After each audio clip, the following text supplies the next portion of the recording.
Sound tight, or you got it if you want. Oh, shoot.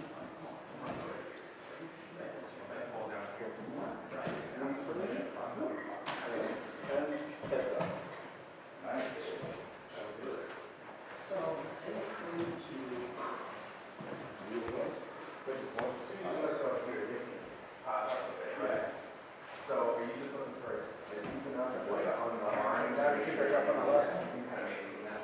yeah, you're relying on the grip. Okay.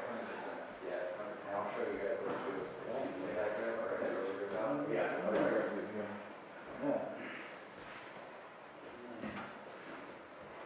So break it. All right, well, this looks good to me. So, next step. So, the sleeve grip, by the way, the grip on the elbow or behind the elbow that we made. Sometimes we'll hold it this way. Other times, when he goes to stand up, maybe my hand was on his sleeve like this, for instance, and he goes to get to his feet from here. Sometimes you can just hug over his wrist like that. I do a little clamp over the wrist. There's no grip there, but just having this pinch on the thicker part of his hand makes it a little tougher for him to rip out. Of course, if he's really ripped right now, you can pull out. But this is also another possible way to bite the arm before swinging. You see this a lot down there because of the gloves, right? You can hook right underneath the glove and it becomes very tough for the top person to rip the arm out. But any of these are fine. You can even hold the wrist if you want it.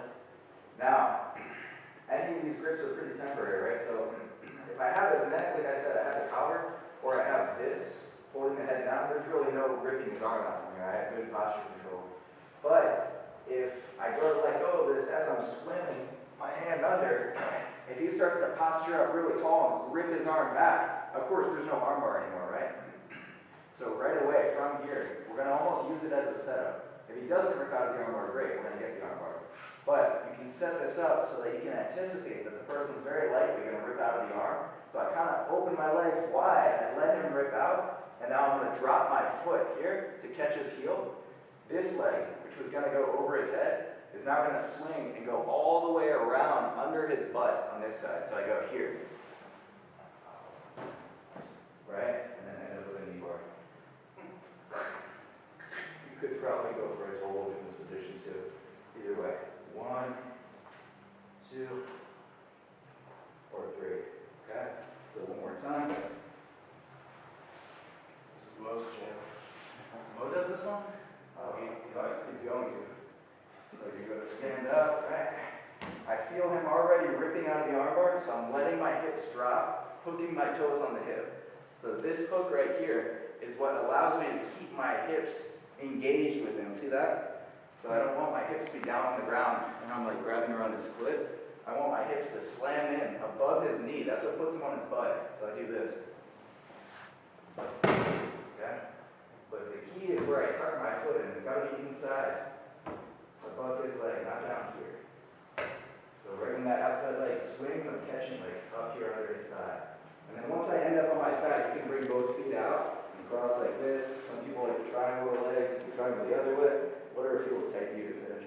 With the knee bar, if you guys haven't seen it before, it's just like an arm lock. His knee is facing this way, so I'm just bridging my hips right in above his knee as I pull his heel back that way. Okay? Pull the heel back past my ear. Okay? No trouble?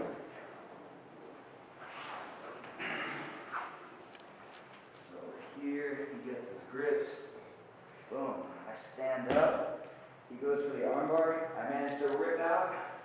1, 2, and I'll go over. Yeah, this is the other way to finish this. Boom. So that time he didn't knock me backwards onto my butt. He just rocked me forward. Same result though. Oh, the wrong way. Yeah. No. Any way you get the knee bar is good. Yeah. Sometimes the person's base will be too far forward, so you just rock them forward. One more time, and then do that way. You're almost gonna it's almost like a hip bump sweep. So we're here. You're going to let this slide, and now you're going to jump your hips and knock me on my butt. Yeah. And then from here, you can take this foot out and cross your feet behind the butt. I like this finish the best because there's no way for me to access his legs to try to either leg lock him or disassemble the knee bar. Sometimes if he leaves this foot over my leg, like this, there's a possible, you know, if it starts to drag his leg past and dismantle the knee bar a little bit. Here, both feet crossed, his hips are right above my knee. So if I was able to see my knee, like this, the bend of my knee here, no more knee bar, right? It's got to be above my knee, just like an arm bar, you have to be above the elbow. And then knees pinched, slow arch, done. Make sense? And knees again? Yeah? Don't be shy. You sure? Alright, let's give it a shot. 1, 2, 3, go. You see this one?